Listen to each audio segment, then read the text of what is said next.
ya hemos hablado acerca de este tema, nuestra botella tiene una causa muy importante porque creemos que el tema de hacer un homenaje a la mujer mexicana y hablar de esto, hay una responsabilidad bien importante. Y hoy por eso tenemos el gran honor que nos acompaña la licenciada Liliana Caballero Gómez. Ella es abogada. Muchas Hola. gracias, Lili, bienvenida. Buen día, muchas gracias. Y bueno, ella está en la red Elige. La red Elige es una red súper importante y vamos a averiguar en lo largo del programa por qué. Y también nos acompañan el día de hoy Cindy Arema Cortés. Ella está también dentro de la red Elige. Ella se encarga de la parte de comunicación, ¿verdad, Lili? Así es. Y Lili lleva toda la parte de el tema de litigio, de estar… Incidencia política. Incidencia política, y también nos acompaña Paola, que estará con nosotros en algunos programas para ayudarnos a darle este toque más juvenil a nuestro Lucrecia Sabe. Así que bienvenida, Liliana. Muchas gracias. Igual, no sé, tal vez un poco aprovechando de hablar de Elige. Por favor. Bueno, pues Elige, Red de Jóvenes por los Derechos Sexuales y Reproductivos, es una organización de la sociedad civil juvenil feminista que viene trabajando desde ya hace 20 años por la defensa, promoción y apropiación de los derechos sexuales de las personas jóvenes y cómo esto potencia el ejercicio de una ciudadanía plena. No, pues maravilloso. Me gustaría también que nos hables acerca de qué es y cómo se define la violencia de género actualmente, ¿no? Y para sobre todo esto que mencionas de estas comunidades pues bastante jóvenes. Sí, bueno, la violencia de género en sí es un concepto bastante amplio y que en sí no existe como un diccionario que tenga una definición tajante, pero sí a modo un poco de desmenuzar y ver elementos de la violencia de género, hablaría que es violencia dirigida hacia las mujeres, que tiene como una base discriminatoria bastante fuerte y que justo también está basada mucho en las relaciones de poder desiguales, ¿no? Claro. Teniendo a la mujer como en esta dinámica de poder en una posición vulnerada por otros grupos que no necesariamente son hombres. Eso sí es como muy claro decirlo. No necesariamente ver a los sujetos agresores como hombres, sino también de diferentes aspectos y dinámicas, como instituciones, también Estado, gobierno, iglesias. Son diferentes actores sociales y políticos, medios de comunicación también, que ejercen este tipo de violencia, y nada más como para puntualizar que los hombres no siempre o no son solo aquellos sujetos agresores de la violencia de género. Sí, porque creo que se ha entendido en ese sentido, ¿no? Que solo el hombre es el que agrede a la mujer y de ahí viene. Qué interesante que lo mencionas, y creo que eso nos va abriendo más el panorama de saber que desde instituciones puedes ser violentada como mujer, ¿no? Y ahora que lo mencionas, me gustaría que nos expliques un poco más de esto. ¿Cómo es que una institución te puede violentar a ti? Es muy interesante, y un poco también como contextualizando la cuestión, hablar que la violencia de género fue un tema que estuvo en la esfera privada por décadas, ¿no? Por mucho tiempo. Era un problema que se quedaba en casa, que se quedaba a las mujeres, que se quedaba ahí solo, y que justo respaldaba respaldaba esta idea de que las mujeres, por simple hecho de serlo, ya tenían una posición en desventaja en frente de cualquier otra figura, ¿no? Entiéndase hombre, entiéndase familia, entiéndase lo que sea. Entonces, cuando este tema sale a la agenda pública, pues viene toda una avalancha de problemas, porque no solo es la violencia de género que se trata en las casas, sino también en otros espacios. Entonces, necesita haber una apuesta por estrategias y políticas públicas desde una perspectiva de género que busquen contrarrestar. Entonces, cuando empiezas a estudiar este tema y a indagar esta cuestión, pues ves que hay violencia institucional, ¿no? Que hay violencia política por parte de partidos políticos, agentes del Estado, etcétera, y que justo no apuestan por programas o estrategias desde una perspectiva de género, que no hay un enfoque que pueda dar a la mujer ese componente diferenciado que es el género, que es la perspectiva, que pueda atender los problemas de forma puntual y diferenciada. Claro, oye, está súper interesante. Me gustaría ir del otro lado del estudio con Paola y Cindy para que nos platiquen acerca de cómo está o cómo ven este tema en medios de comunicación. Entonces, vamos del otro lado del estudio, por favor. Hola, buenos días. Hola, Cindy, ¿cómo estás? Bien, gracias. Bueno, me gustaría preguntarte, ¿Cómo abordan los medios de comunicación el tema del feminismo?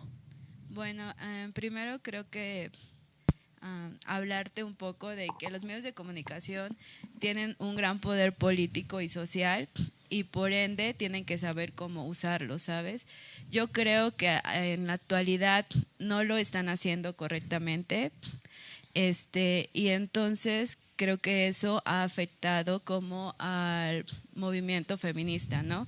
Creo que deben de procurar saber cómo decir las cosas y cómo informar, entonces creo que eso no se ha logrado en los medios de comunicación y creo que les falta mucho también como el abrir tal vez los espacios para que para que las personas vengan a hablar, bueno, las mujeres, más sobre feminismo y también ellos empezar a informarse un poco más.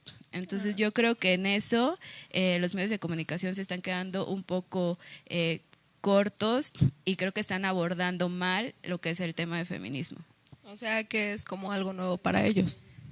Sí, y también creo que es algo que no quieren como tener como esa bandera o como que todavía les da miedo como abrir sus espacios para hablar, ¿no?, sobre el tema. Bueno, Cindy, también te quería hacer la pregunta de cómo las mujeres pueden actuar o qué pueden hacer ante la violencia de género. Bueno, yo creo que lo que hemos estado haciendo, que es crear espacios y también tomar espacios, creo que ahorita las mujeres se han estado movilizando mucho, no solo como como en las redes sociales, como creando conversatorios. Entonces yo creo que seguir haciendo lo que estamos haciendo y también seguir como movilizándonos, saliendo a las calles, porque aunque los medios de comunicación lo vean un poco mal o lo informen mal, es nuestro derecho político, ¿no? Entonces yo creo como seguir lo que estamos haciendo, no dejarlo y prácticamente eso. Prácticamente seguir movilizando el feminismo. Y no dejarlo. Y no dejar que siga sucediendo este tema. Sí, claro. Ok, regresamos.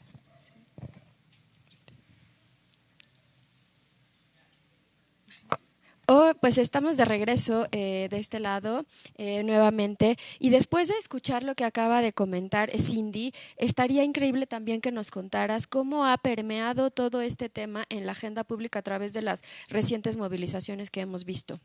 Pues es bastante interesante, ya que este fenómeno no es casual, no es un hecho aislado y que justo responde a toda una dinámica, no solo desde el movimiento feminista, sino de los movimientos sociales en sí, de utilizar a la protesta social como una herramienta para la incidencia, para la presión. Parece que tenemos aquí un problema de micrófono porque no está prendido, pero vamos a solucionarlo. ¿Listo?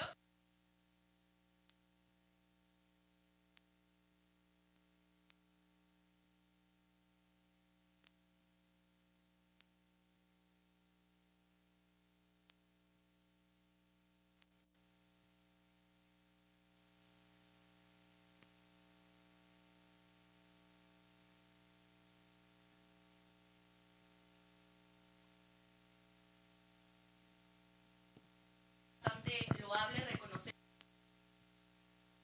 ahora.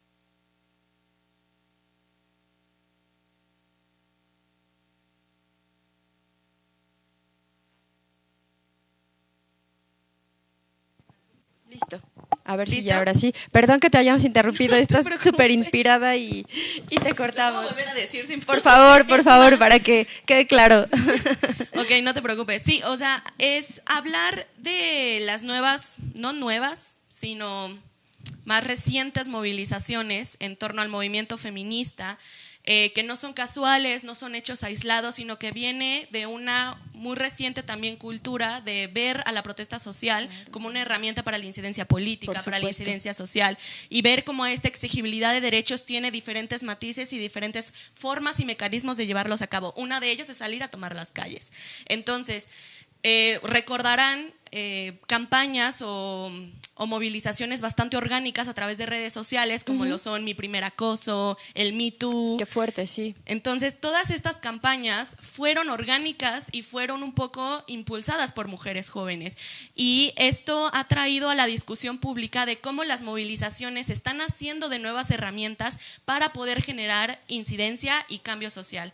Entonces, toda esta movilización, toda esta toma de calles y también un poco hablar de cómo las mujeres jóvenes están posicionándose en diferentes espacios. Hay una respuesta obligada por parte del gobierno o del Estado y diferentes actores de ¿qué hacemos? ¿Y qué tal han respondido estos actores políticos a estas movilizaciones? Pues el hecho de que México ahorita esté teniendo respuesta tampoco es casual, sino que México ya tiene toda una cultura, incluso diría que es pionero en muchos aspectos para la erradicación de violencia de género. No con ello quiero decir que todo va muy bien, porque evidentemente no lo es así. Pero mínimo me atrevo a decir que en América Latina México sí es un referente para en torno a políticas públicas, estrategias y tal, que no hemos visto un gran avance. Sin embargo, creo que la discusión está y el tema público está, y que nos falta un montón, eso es cierto. Claro, oye, y ahora que hablas de esto, ¿qué podemos hacer nosotras como mujeres para incentivar que esta discusión para una mejora en temas de políticas públicas llegue a buen puerto y que veamos que haya un avance real? ¿Qué nos corresponde de este lado? Pues ojalá hubiera un manual, ojalá hubiera un manual, claro, como ojalá lo hubiera. Para tener los pasos certeros y tal, pero mínimo también desde lo personal como desde la organización alegamos muchísimo por poder politizar nuestras identidades. Eso es lo que el movimiento feminista logró, y también un poco que desde las juventudes estamos incentivando muchísimo. El asumirte mujer o asumirte mujer joven da un cambio radical a la manera en cómo vives tu vida, claro, ni el cómo politizas cada acción y cada acto que haces. El hecho de cómo voy por la calle, qué ropa me pongo, etcétera, corresponde a acciones políticas puntuales. Y entonces politizar la identidad es uno. También poder tener la habilidad y conciencia de reconocer la violencia. Sé que la percepción de violencia no es la misma tuya que la mía, pero hay herramientas para poder así hacerlo, ¿no? Mira, eso es súper interesante y me gustaría ir nuevamente del otro lado del estudio para que podamos hablar un poco de esto, porque bien lo mencionas, o sea, desde cómo tú te asumes como mujer y como feminista, ¿no? ¿Qué implicaciones puede tener eso y cuál podría ser una distinción, si es que la hubiere, entre este concepto que hoy está muy en boga, que es empoderamiento y sororidad? Entonces, que nos cuente un poco más Pao y Cindy del otro lado del estudio.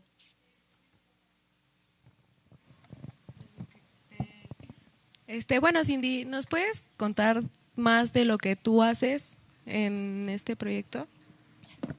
¿De lo que yo hago? ¿Cómo? ¿En qué proyecto? Bueno, en lo del feminismo y todo este rollo de la violencia de género y cómo es que tú llegaste a hacerlo. Ajá, pero en parte de Elige o ¿cómo? Ajá, sí, parte de Elige. Pero ¿cómo tomamos lo de la violencia de género? Ajá. Todo los temas que abordan o lo que tú haces en Elige. Bueno, pues yo estoy como en el área de comunicación y acerca de los temas como de género, pues nosotros estamos más enfocados en juventud, pero sí es verdad que es una asociación feminista.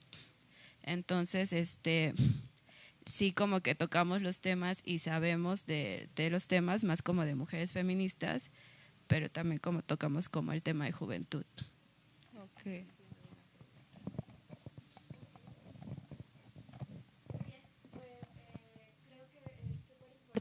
Y también es muy interesante saber desde la perspectiva y el área que tú llevas, cómo podemos entender este tema de empoderamiento o sororidad. Es muy interesante ese tema, y también un poco contextualizando la cuestión, hablar que una gran arma de un sistema patriarcal y machista es ver la enemistad que hay entre las mujeres, incluso mantenerla o dinamizarla, ¿no? La sororidad representa, y creo que ha venido a ser una gran arma del feminismo al sabernos mujer y encontrarnos con otras. No es lo mismo ser mujer desde mi individualidad, desde mi yo aislada, si no nos reconocemos como esta figura política en colectivo. Entonces la sororidad justo potencia eso, de que podamos sabernos, conocernos y reconocernos como mujeres en lo colectivo. En cambio, el empoderamiento es una palabra que se ha retomado en instancias internacionales, regionales de derechos humanos, de género y tal, pero sí como puntualizar que ahora ha traído como ha diversificado su discurso y ha tratado el empoderamiento un poco de individualizar, incluso también responsabilizar a grupos vulnerados, no solo mujeres, sino a otros grupos de su propia vida. Por ejemplo, es como un poco, si quieres, puedes. ¿Sabes? Sí, sí. Entonces, individualizar esta cuestión imposibilita que te sitúes tú como persona, claro, porque no es tu culpa estar en una situación así, porque hay un montón de factores y un montón de contextos que te mantienen en una situación vulnerada y que del solo hecho dar opciones, herramientas, no solo así te vas a empoderar, sino que es todo un proceso. Entonces, un poco desde la organización abogamos sí al empoderamiento, pero desde un concepto dado como un proceso personal, pero un proceso colectivo, un proceso en el que te asumes como mujer, una identidad política y cómo lo colectivizamos, cómo armamos redes y alianzas que puedan justo ser un contrapeso para esta avanzada fundamentalista y contexto patriarcal en el que estamos. No, está increíble y la verdad es que me encanta cómo lo explicas porque nos hace entender que a veces no basta el si yo quiero, yo puedo, ¿no? Sino que hay momentos en los que tenemos que buscar ayuda y que cuando funcionamos y entendemos que como colectivo podemos hacer más, ¿no? Porque efectivamente, o sea, la comunidad del nosotros nos ayuda a entender que lo que te puede pasar a ti me puede pasar a mí, que juntas podemos lograrlo y hacer esa unión, esa fraternidad, creo que es algo bien importante hoy por hoy en nuestra sociedad. Totalmente, y justo también como mencionar que esta cuestión de ver al empoderamiento desde esta perspectiva podría hacer responsabilizarse a las mujeres de su propia situación, ¿sabes? Y no es el caso. Claro. Hay muchísimos factores que lo mantienen así. Justo cuando ves el gran problema público y político que representa la violencia contra las mujeres, es cuando se viene esta avalancha y necesidad de contrarrestarla con política pública, estrategias, redes, etcétera. Oye, pues ya tenemos muy poquito tiempo antes de cortar. La verdad es que este programa ha sido muy interesante. Es un contenido que nos va a llevar varios programas digerir, ¿no? Incluso poder explicarlo ya punto por punto, porque nos has dado información valiosa que me encantaría que podamos tener al menos una vez por mes, que nos acompañe el IGE u otras organizaciones para que hablemos más acerca de esto, porque yo te aseguro que hoy por hoy esta información que estamos escuchando pues puede ser muy nueva para nosotras y cómo la asimilamos y además cómo podemos ser parte, ¿no? Que creo que eso estaría increíble y que nos digas dónde las encuentran, que elige las redes sociales, teléfonos, contacto y ante qué casos podrían acudir con ustedes, por favor. Va, perfecto. Y un poco abogando al nombre de la organización que se elige, Red de Jóvenes por los Derechos Sexuales. Somos esta organización que si están pensando en tal vez aprender o a politizar la identidad juvenil desde una perspectiva feminista, en un marco de derechos humanos progresista, por supuesto, a saber de derechos sexuales, juventudes, etcétera, acercarse a esta organización. Nosotras tenemos diferentes líneas de acción, incidencia política, comunicación, investigación, entre muchas otras, para no hacer el cuento largo, y nos pueden encontrar en @eligered, en nuestras redes sociales, en Facebook, Instagram y Twitter también. Entonces ahí nos pueden encontrar y pues felices nosotras de poder acompañarles. Gracias. ¿Tienen página web o solo redes sociales? Tenemos página web que también si lo buscan en redes sociales las van a vincular directamente. Entonces no hay ningún problema, ahí pueden ver todo el cóctel de información que tenemos, que es súper valioso y apreciamos que puedan aperturar estos espacios para organizaciones que tenemos mucho que comentar. Claro, no, al contrario, es un honor para nosotras y que puedan acompañarnos el día de hoy. Creo que nada más para finalizar, no sé cuántos minutitos nos quedan, nos queda un minuto nada más para que podamos ir del otro lado del estudio y despedirnos con Pao y Cindy, por favor. Bueno, Cindy, muchas gracias por estar aquí. Gracias a ti. Y pues esto sería todo de Lucrecia Sabe. Gracias. Gracias. Muchas gracias. Nos vemos entonces en el siguiente programa de Lucrecia Sabe. Vamos a estar hablando la próxima semana acerca del origen un poco de la agave salmiana, a cómo funciona en el Estado de México y para qué es usado también, además de para hacer Lucrecia Sabe. Así que pues muchas gracias. Gracias, Lili. Ustedes, gracias, hasta luego. Muchas gracias a todos los chicos que detrás de cámaras nos ayudan a hacer esto posible y gracias a ustedes por acompañarnos semana a semana. Hasta la próxima.